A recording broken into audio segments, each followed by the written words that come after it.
And I just found that in that, she feels heard, and you could begin again.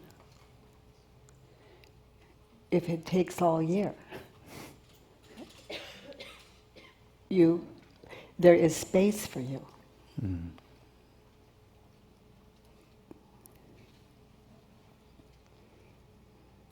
We can even leave notes that says, and say, here, read this later. I have an appointment.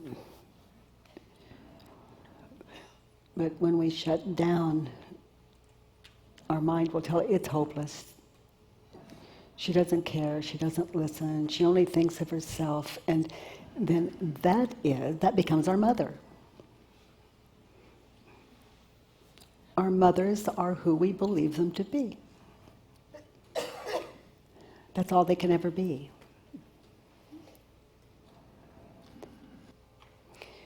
So she doesn't listen. You could be right, and let's turn it around. I don't listen.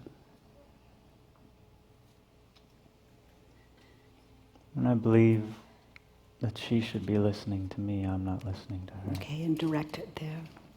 When I believe that you're not listening to me, I'm not listening to you.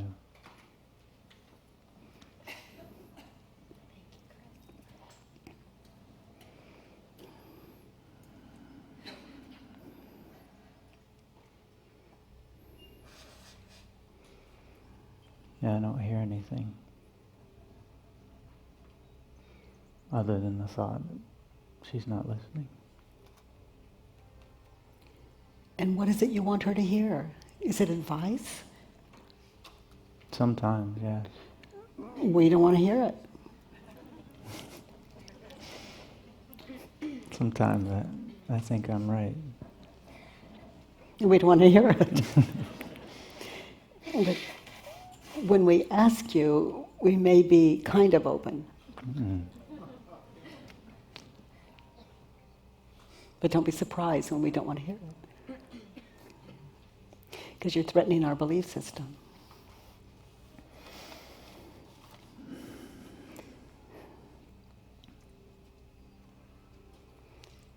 And when you do that, we hear criticism, not help.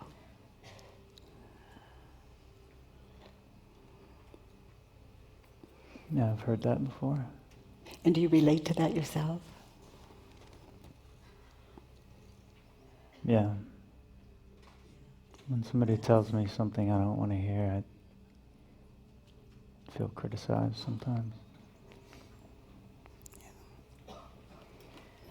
And try to override them. Mm.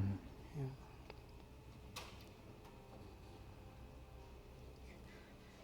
In defense of your own belief system.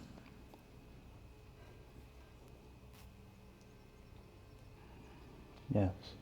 Yeah, when we look to ourself, that's where we really starts to pay off. We begin to wake up to everything we don't like or appreciate in another human being is within us, and they're bringing that up.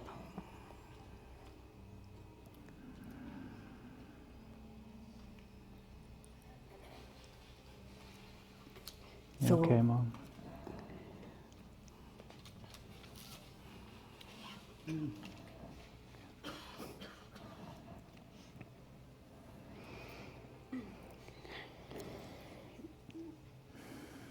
so can you find another turnaround? She doesn't listen. She does listen.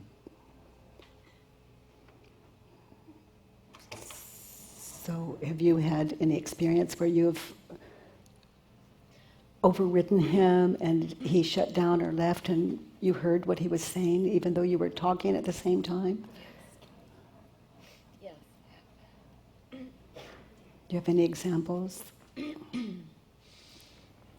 I know that it's true. What Chris is saying is true. Probably one of my worst habits is interrupting. It's a terrible habit. And I know... Is it a habit or defense? It's a defense. It's a defense.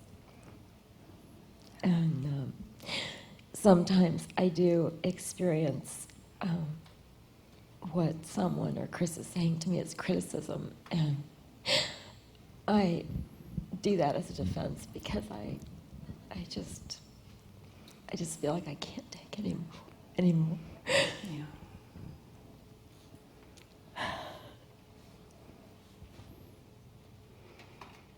So people who override us could be people who just can't take anymore, rather than people that are discourteous or uncaring, that they're fighting for their lives in the moment, meaning their identity. It's a good communication. Yeah.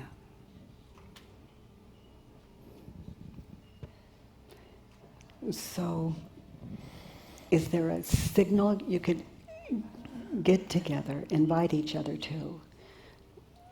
Like the invitation to Chris, like, Chris, if you notice before I do that I override what you're saying, would you please draw that to my attention? We had that exact conversation a couple nights ago, and at that time, it did not feel like criticism to me, the way Chris expressed it to me, and I know that I do that, and I did thank him and ask him to please bring it to my attention, because many times I'm not aware of what I'm doing. So you have those invitations, and when you shut down, does she have an invitation? Yes. Can point that out to me. Okay. Or if you feel like you can't take anymore, then just tell me to stop. Because I don't want to continue if you're feeling that way.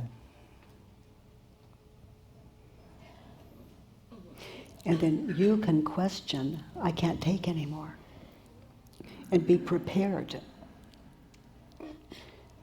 Be prepared for your son to see you so clearly and to hit that wall where you think you're not ready, and because you've worked, I can't take anymore. Who knows the support you could be for each other. Thank you. And you can also have agreements like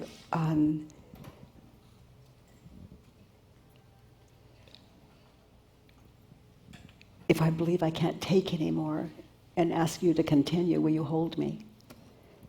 And just be there and stop when I ask you to, and it gets just so scary for me. Thank you. And I know that he would do that. Yeah.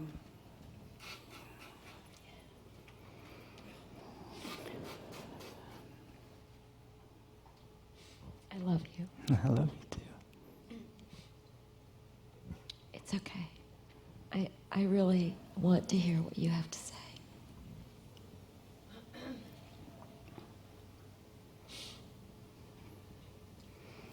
And the next one.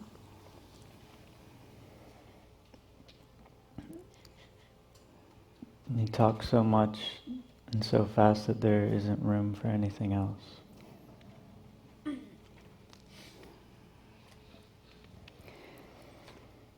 So there's no room for anything else, is that true? No. Okay. Turn it around. I think so much. I think so much and so fast that there isn't room for anything else. That's very true. Especially your thoughts about your mother. Yes. When you're being overridden. And she's not listening. It's like a whiteout. There's nothing else.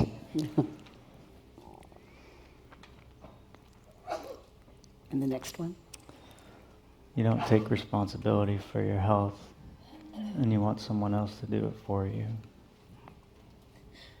She doesn't take responsibility for her health, is that true? No. It's not true at all. And how do you react when you believe that?